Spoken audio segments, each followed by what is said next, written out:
that's like really kind of diplomatic and like a teaching answer. So I will now give the asshole answer. Yeah, nice. Just playing the game is not enough anymore.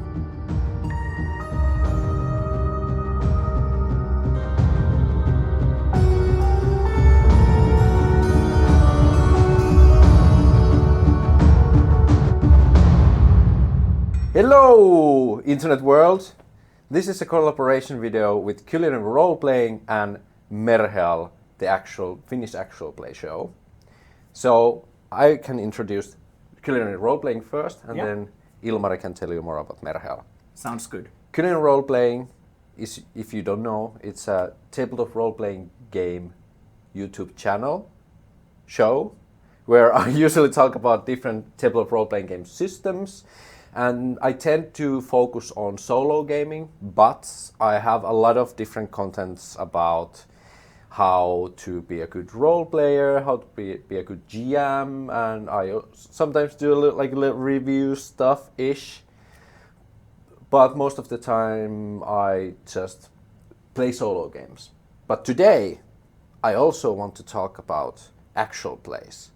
And what better way to talk about actual plays than with an actual GM who runs an actual play. So Ilmari, tell a bit about yourself and about Merheal, the SHACKLERS. Yeah, so I'm a long-form D&D tabletop RPG game nerd. That's why I'm here with Valtteri. And I'm also GMing Merheal, the SHACKLERS, which is sort of like Witcher meets Game of Thrones, but we are playing in Finnish, and it's a story about mage hunters trying to sort of oppress magic and hunt the last mages after a big war. And I'm actually a player in that show as well, so we do know each other from other places as well. And we have also gamed together in like home games, yes. And that's how we met at the first time. So yes, that's a lot of games in our past. But we could maybe first get into the talk and conversation about actual plays overall. Yeah. So maybe we can first start about like how did you got introduced into actual plays? What was your first touch in them, and like why did you start to watch actual plays? Yeah, I think sort of my starting point was at the same time I started to tabletop role playing as a whole, because I had played my first game basically as a player. And after the game, I was ecstatic, sort of really interested in the hobby, and I was asking about the GM, like, when can we do this again? And the GM was like, oh dear boy, I have to tell you, we are not gonna do this a lot because of the schedules, and everybody has a busy life, so maybe like in a half a year or something. And I was like, oh, I have to get this feeling more. And also I wanted to learn about the system. We were playing D&D 5th edition, so I wanted to know more about that. And that's when the Game Master was like, well, you can watch Critical Role. So I guess that's also the sort of typical starting point. And that was mine as well. So when I was interested, that was the way to watch other people play the game, know about learn about the rules more. And that was the first starting point and sort of the first mental image about what actual play is, even though now I know it can be a lot more. So the Critical Role was your first actual play as well? Yeah, the sort of gateway. I think it's for many. It is for many, and it was definitely for me as well. And for the exact same reason, I wanted to have like examples of how the game like actually plays. That's my thing.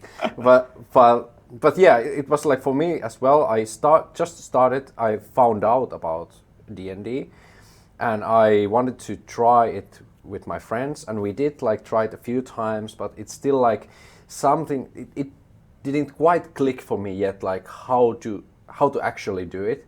and I wanted to have like some examples. So I actually went to the YouTube and just typed like D&D Let's Play. And I was like, oh, is there a videos that somebody have like played it before? And then there was Critical Role Season 1. And I started watching it around like when they had like 60 episodes in already. So not from the very beginning, but definitely from the Season 1. And that was for me like, oh, this is how you play tabletop role-playing games. And now we know it's just one example. Yeah, obviously. It's not like complete accurate depiction of how to play tabletop role-playing games, but it did help.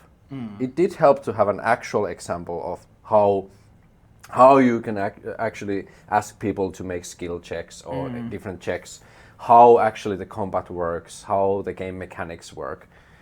That was the very good beginning. It's sort of, I think it gave me courage also, the game master, because I had this one group that introduced me to the game, but then I had no sort of like friends or relatives who even knew what tabletop role-playing games were. So I was like, oh, now I have to game master myself if I wanna play this game again. So, and that was sort of like a big, it felt like a big leap. So the actual play helped me in that sense because I had more, I saw more of one type of play. Only one type, but still. So that gave me the courage to be like, okay. At least some type of play. Yeah, at least. Yeah. But I think the biggest fantasy in actual plays are that you have a dedicated group that comes together every week. That is the fantasy. And I think like, for me, it definitely was because at that time I had only one group that played once a year.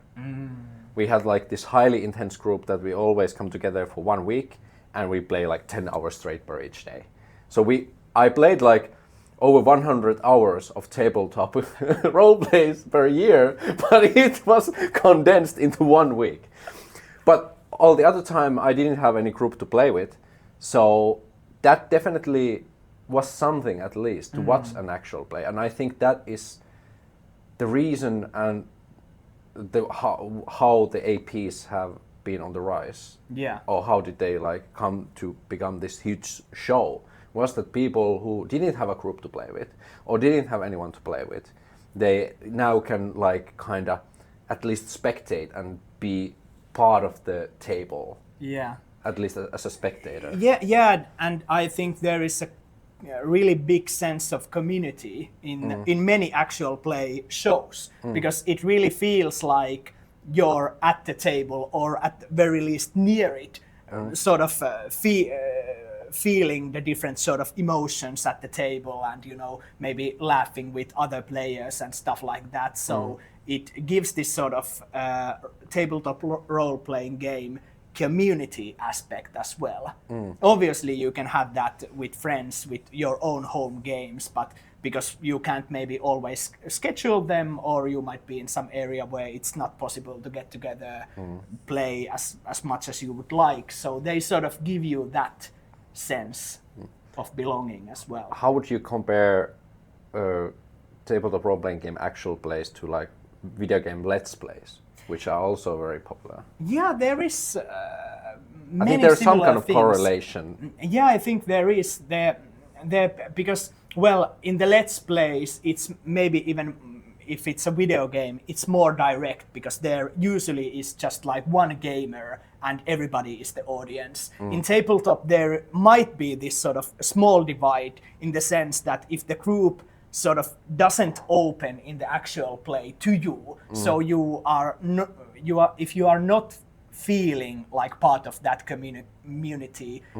you might not get the feeling. But many times in video game Let's Plays, you get that feeling more easily because there is only one player and the audience. So that might be some sort of difference. Many actual plays still have the feeling, but that's one of the things that's different. And what is like kind of different usually is that in like Let's Plays with video games, the player is usually the commentator who interacts with the audience and commentates the events happening. in like actual plays with tabletop role-playing games, there are some meta talk, some meta gaming within the table that also like they open the things up with the audience. But I would still say it's mostly the people playing with themselves. Yeah. And not interacting with the camera, with the audience that much. Yeah, that's true. And sometimes that's the part that's really good and really hooks you, because if you see that the people are having genuinely fun, you sort of you sort of also feel it. But at the same time, it can be difficult to start actual plays as a viewer, I think, because you have to get to know the group. And at first, that can be sort of hard. For me, I think, at least. And that's why the actual plays that have been very popular, like Critical Role, Dimension 20, Legend of Avantris, for example, and many other Natural Six, there are a lot of different groups. The more charismatic the people are, the more like easily people get interested into the characters, like the players as characters, not the characters as in the game.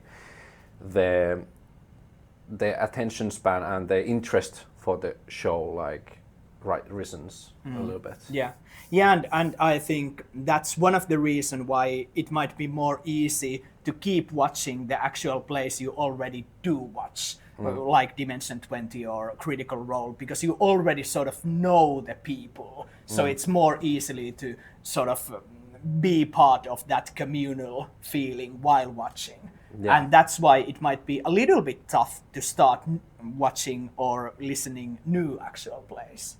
That's true. Yeah, and that's why it usually comes to that there is usually just these few juggernauts, because it's a huge commitment.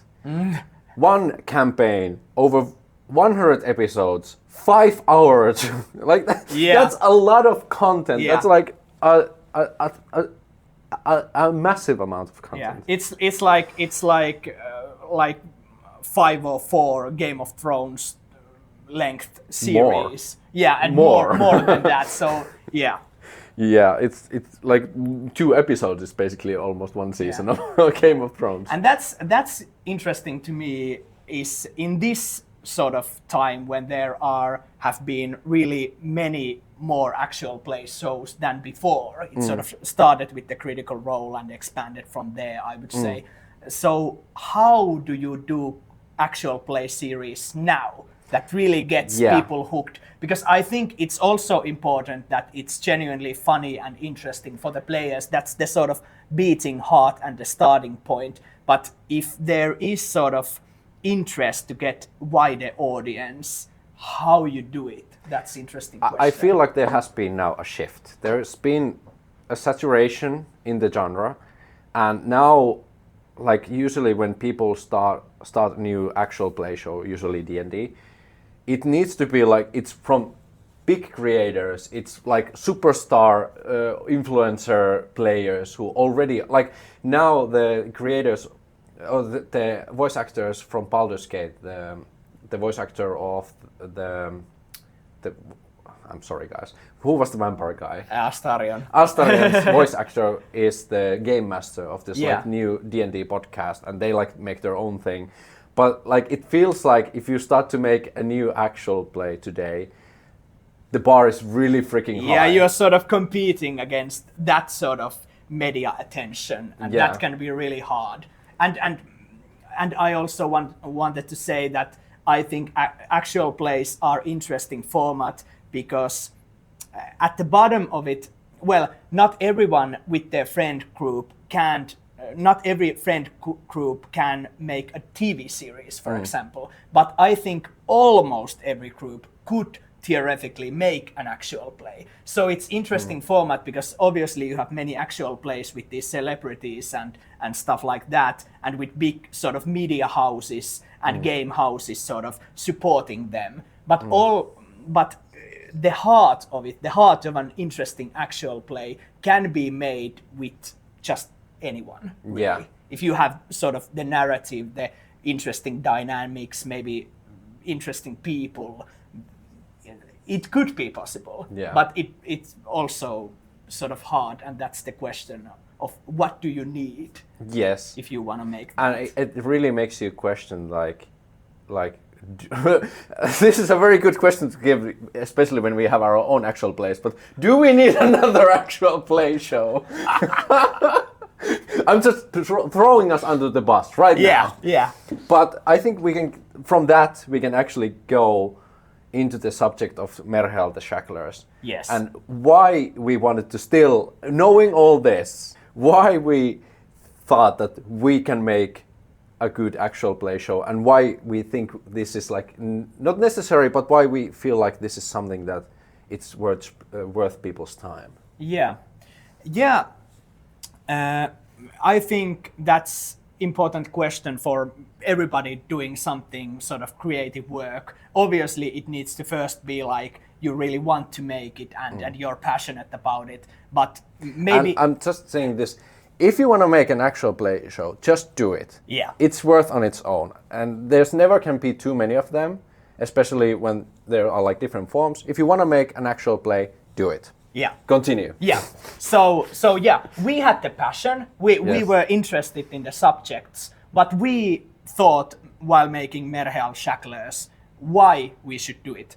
And for me, the reason was that I couldn't find an actual play that's so story-driven and character-focused that it would just sort of hooked me into it. There are many actual play shows with quite a lot of sort of like meta conversations and making jokes and stuff like that. And the format is very same. The genre is very same. It's all about having a fun time with your friends. It's all about having this kind of whimsical adventures and talking about dragon thoughts and and taking a lot of time and and usually there are also like new players and they're like, which dice should probably throw this d6? Oh, it's 6. What happens now? Yeah, and that's all well and good, but because there are so many of those already, I wanted to do something different. So that's why we decided with Merheal that there is no meta conversations while we play. We focus on the story, we are immersed in the characters, and we wanted it to be fast-paced. Our episodes are hour long, like within 10 minutes we are already neck deep in combat in the world, trying to make difficult calls and stuff like that. Because I really wanted it to hook me away, sort of like a TV series would almost. Because I think for me the most difficult part is starting new actual play show, because at the start there is like half an hour that almost nothing sort of really worthwhile for me happens. Yeah. Because they are like, well, I'm this and this, I'm that and so on. And so I really wanted to make series that could hook you in, that could be story and character focused and would be fast paced. Because I don't think that exists enough in the actual play space. Definitely, and it's usually like you said, it's 5 hours. But you could, if you take all the meta talk out of like those actual play shows, I think it would be like maybe 2.5 hours of gameplay. Yeah. Kind of like like there is a lot of the meta talk, and I know the emphasis on like a lot of other shows is the players. Yeah. The player chemistry, which is okay. And then the D&D as a game, basically.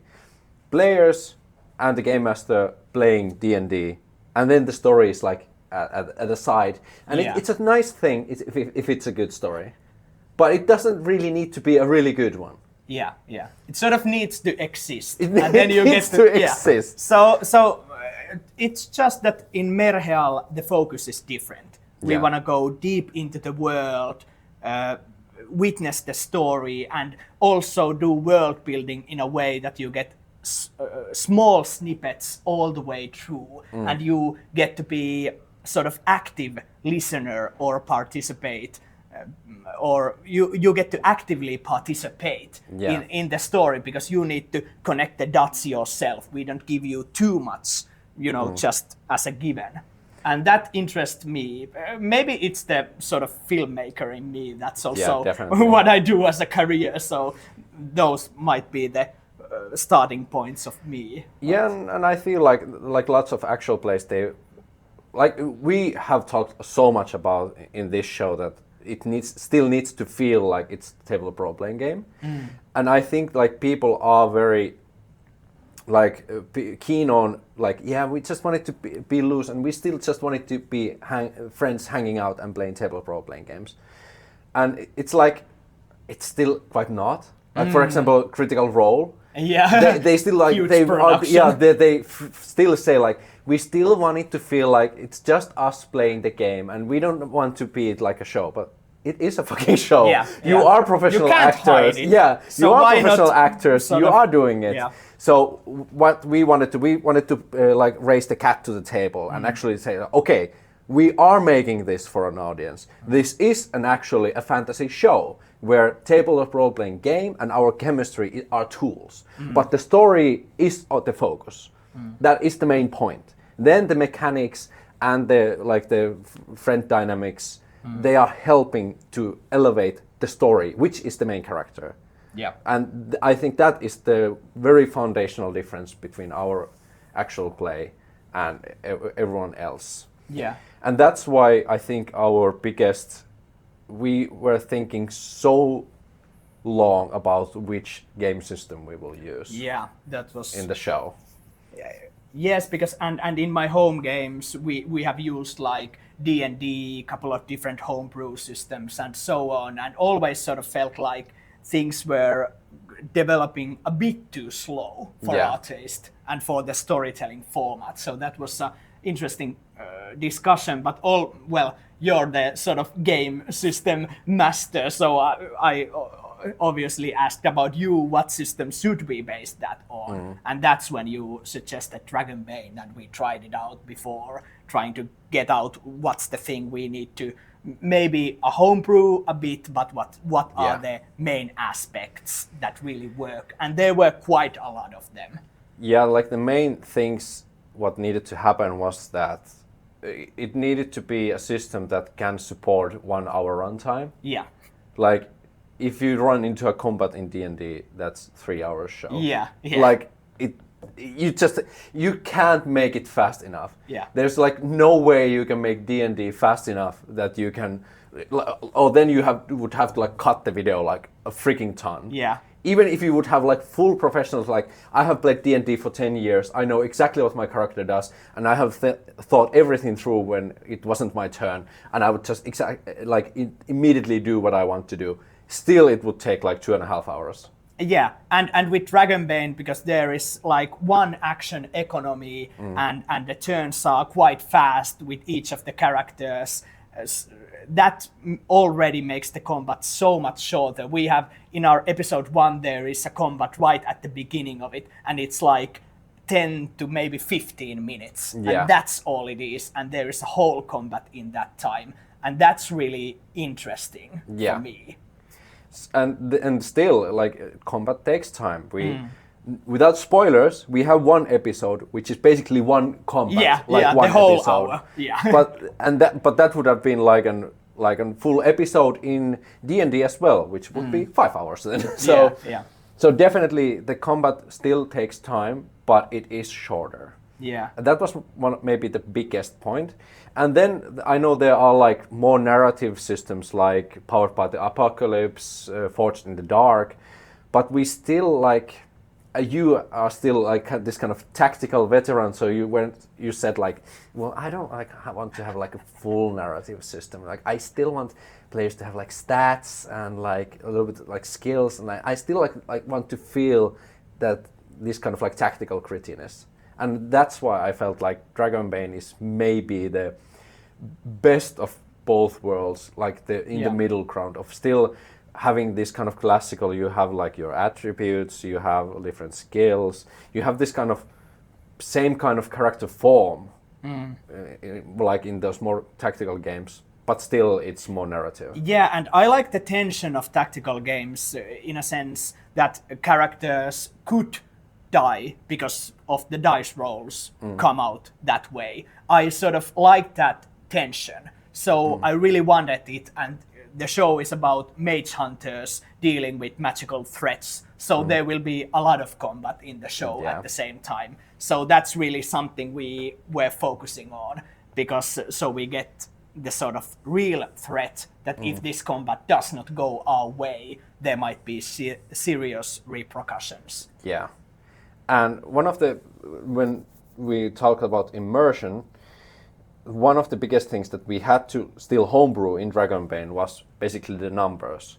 Yeah. That was like maybe one of our like big Eureka moments where we were like, okay, we are removing the metagame, but if we talk about like, okay, you take 15 hit points, that automatically takes you into the metagame. Yeah. So and like, well, what's your dex save? And it's like, well, it's 13. Well, you needed to get 15 for this. So that sort of gets us to think about the numbers, and we wanted to make and homebrew our mechanics so that we can speak Finnish and have the game terms as Finnish. Well, obviously we needed to sort of translate the Dragonbane as a whole, because that system is in English, but it was sort of, it's so clear what the guidelines are in that system, so that gave us a good starting point. But the numbers were one of those things that the Dragonbane system already helped us with most of it, not combat, but in normal skill checks in Dragonbane system, you sort of succeed or you fail. And you can see that by watching your own character sheet, because you don't need to ask about the DM, like, I rolled 19, is that enough? Yeah. But you can already see that, okay, it succeeded according to my skill level, or it failed because I did not roll under my skill level. That's really beneficial with all this like skill-based roll under systems, like Call of Cthulhu and all like the basic role-playing basis games, and then Warhammer Fantasy Roleplay and Dragonbane as well, like that you can just roll the dice and you know exactly did you succeed or not. Yeah. So that was like very beneficial for us, because if we would have we would have needed to homebrew D&D again, because they have like different DCs. Yeah. We would have needed to also homebrew that in some way, that we don't have to like use number terms there, because it's very integrated into the system. Yeah. That okay, the difficulty is 15. Yeah. Or at least roll me a perception check. 18. Yeah. What does that mean in meta? Like that automatically takes it to the meta level. So yeah, definitely that the skills and the base, the foundation of the rolling was already there. That you didn't need to use any like meta language in that sense, or you could hide it really easily. Yeah. Only we needed to change was the combat system. Yeah, the hit points. The hit points, basically. Yeah. So we have like wounds and deep wounds. We sort of like compressed the hit points into this sort of wound levels. Yeah. So then we can only talk about those. We don't need to talk about, oh, you lost 5 hit points, for example. Very akin. This was from like narrative systems like Fate and Forge in the Dark, where you have like this kind of thresholds where you can get either hit or big hit, and then they like get accumulated, and then you lose your consciousness. So that was kind of like, we have the system, or the homebrew stuff has been inspired from like narrative systems. So I'm kind of like, I'm really proud that what we have achieved with the system. Yeah, and well, obviously now we are speaking English for this collaboration, but the Merheal Merheal. It's so different. We haven't discussed how do you pronounce Merheal in English. I think we should just say Merheal. Yeah. Because that is the real way to pronounce it. Merheal. Yeah, that's true. Yeah, but we sort of. But when you speak English, you start to round up the R's, because of course you do that in English. So it was like Merheal. Yeah. So but well, in Merheal, the Shacklers, we wanted it to be approachable by audiences who don't speak in Finnish. So Valtteri did the amazing work of translating every episode of hours and hours of us speaking, and there might be Finnish subtitles in this as well, who knows? But it was a long conversation. Yeah. Which language should we use? Because we knew that we wanted to make a show that could appeal to a wider audience. Yeah. We wanted that from the beginning. And it was a long talk that what language should we use. But we still went with Finnish because for all the players, that is the emotional language. Yeah. And that is kind of very integrated into the world of Merheal as well, Yes. the Finnish language. Because it has sort of started as this sort of collection of many inspiring things, but also Finnish folklore and stuff like that, and has been built upon that as well. So there are those elements that I'm really keen on preserving, and also it's the sort of my storytelling language as a game master, and it's the language where I can get the players and audiences most immersed, at least in Finnish. And coming back to the genuine parts of it, because when you make an actual play, there needs to be genuine stuff, really like at the heart of it, that you really enjoy it and you're really interested in what you are doing, because it's a lot of work. So one of the things that we were interested was making this in Finnish, in our own emotional language, because I also think that will somehow resonate in the way we play, because if we Definitely. would play in English, there would be some distance that we would need to maybe try to work to close. And it's just a different feeling. As a person who has run their solo games in our own channel in English, so I have been playing a table of role-playing games in English, and I have actually run, when I was living in UK, I ran some games in English. And so it is definitely a different feeling Yeah. to run the game or play the game in different languages, and that definitely gives it different nuances.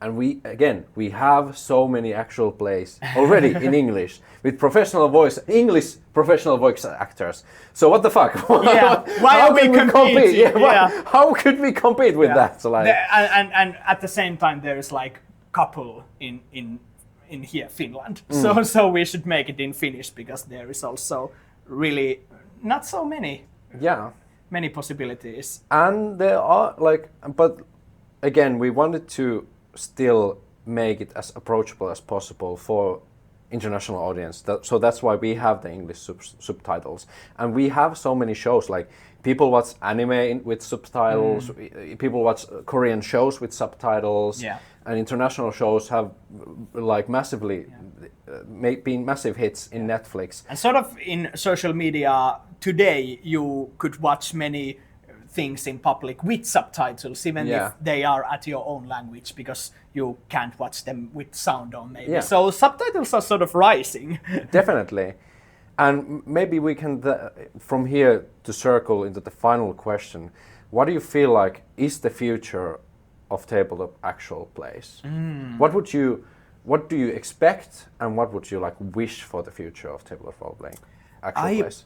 I sort of would wish that, there is a clear template, sort of the whimsical, which we talked about, many different sorts of metagaming aspects, and, just talking about how the goblin, sort of like what shenanigans the goblins are doing right now, and sort of, so the template in a lot of actual play shows are quite similar. I don't mean that template is wrong. It's really great in many ways. I have enjoyed it myself. But I would sort of hope that people who make actual play series would make them sort of just the way they want. Obviously thinking what sort of audience would this reach, because if you just want to sort of do your home game, you can do that even without sort of mics and cameras. So it's really important that there is something for the audience. So not just about the players and game masters themselves, but really sort of try different things with the format. What sort of actual plays could we have? Where could we go? So sort of like go outside the template. Yeah, I'm gonna. That's like really kind of diplomatic and and like a teaching answer. So I will now give the asshole answer. Yeah, nice. That's Just playing the game is not enough anymore. yeah, that's true. That was enough when Critical Role started. They had shitty cameras, kind of shitty mic, and it was just like them sitting down and playing. Just a couple of nerdy ass voice actors sitting down and playing Dungeons and Dragons, Yeah. right? It's not enough anymore.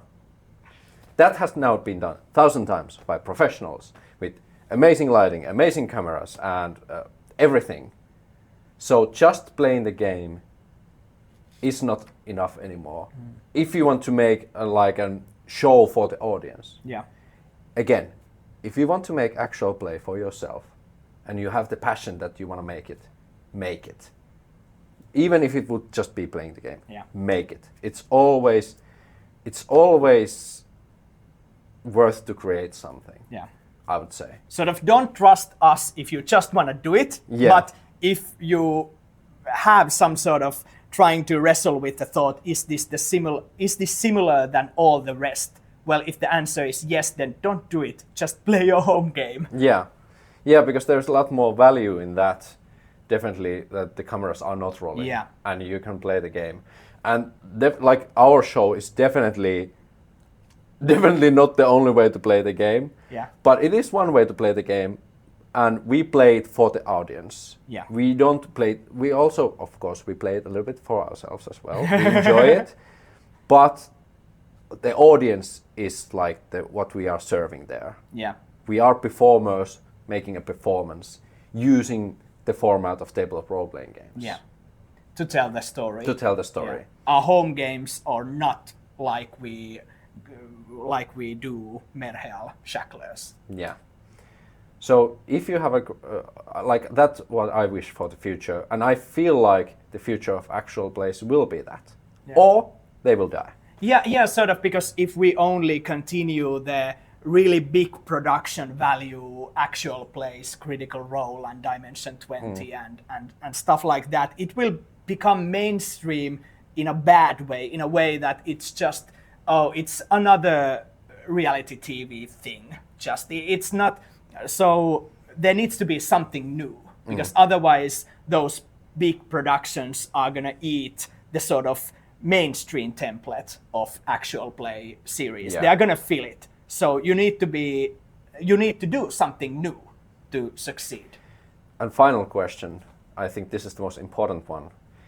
Will the actual play scene live and die with the popularity of D&D?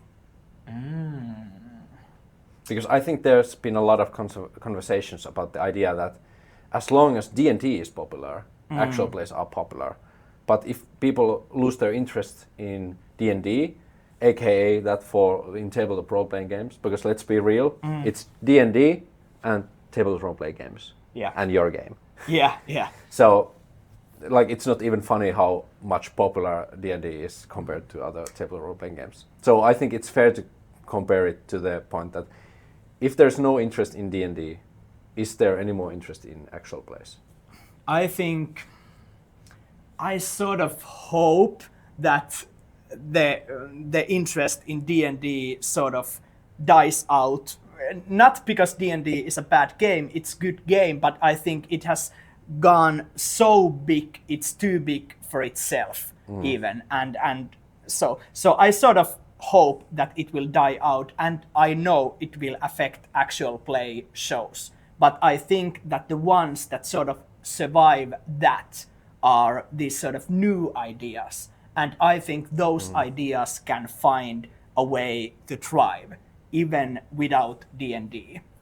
Because I know it will affect audiences on a large scale. But if your actual play is just about playing D&D, then it does not offer really so much that it possibly could. For example, like Critical Role, they have now their own table of role-playing game system. Yeah.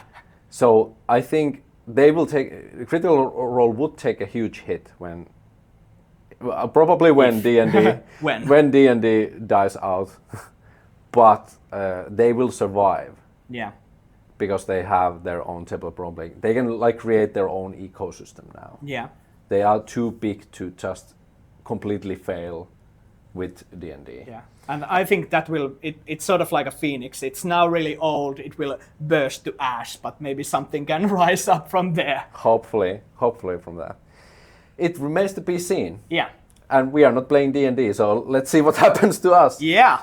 But we really wanted to like also bring more light into a little bit lesser known tabletop role-playing systems. And we wanted to, through our show, because why D&D is also so popular is partially thanks of Critical Role. Yeah. Because they created with their personalities the interest into the game. Like, wow, what's this game these actors are playing? I know that Laura Bailey from video game voice actor. Well, oh, she's now playing this kind of game. Wow, interesting. Like, what is this game? So it's very ambitious to say this, but I feel like we can possibly create that kind of hype as well with our story. Yeah. But the story being and the world being the main character. Yeah. But that's why you should do actual plays with different game systems. Yeah. Yeah. Because that's what serves your thing that you're doing. Are you serving the game or are you serving the story with the mechanics? Yeah. I guess it remains to be seen. Yeah.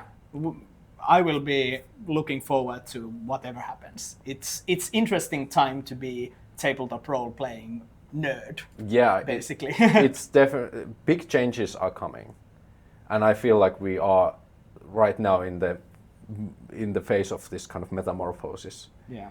There are a lot of changes happening, and good and bad. Yeah. And the next 5 years will highly determine what kind of tabletop role-playing scene will be overall, and actual play scenes. Yeah.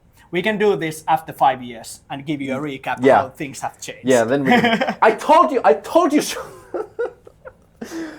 But hey, thank you, Ilmari, for being here with me and making this collaboration video.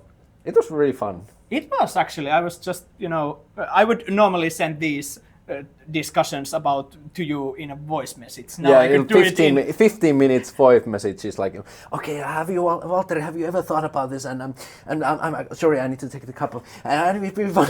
Now we can do it in face to face. Yes, now we're doing it face to face. But like and subscribe Culinary Roleplaying, like and subscribe Merheal, and check the show out. It's really freaking good, even if I say it myself. But it is really good, and it doesn't. You can watch now all the episodes in less than one episode of Critical Role. So you have time for that. Yeah, I highly recommend it. Yes. Thanks. Thank you, and bye. Yeah. And let us know about comments how you think the actual play scene is changing or will be changing. Yeah. That's interesting to hear for us. Prove us wrong. Tell us how wrong we are. We probably are, but you can tell us how. Okay. Thanks. Okay, bye. Bye. No niin, hyvä. Hei, hyvä. Hyvä. Se on siinä. Hei, no niin.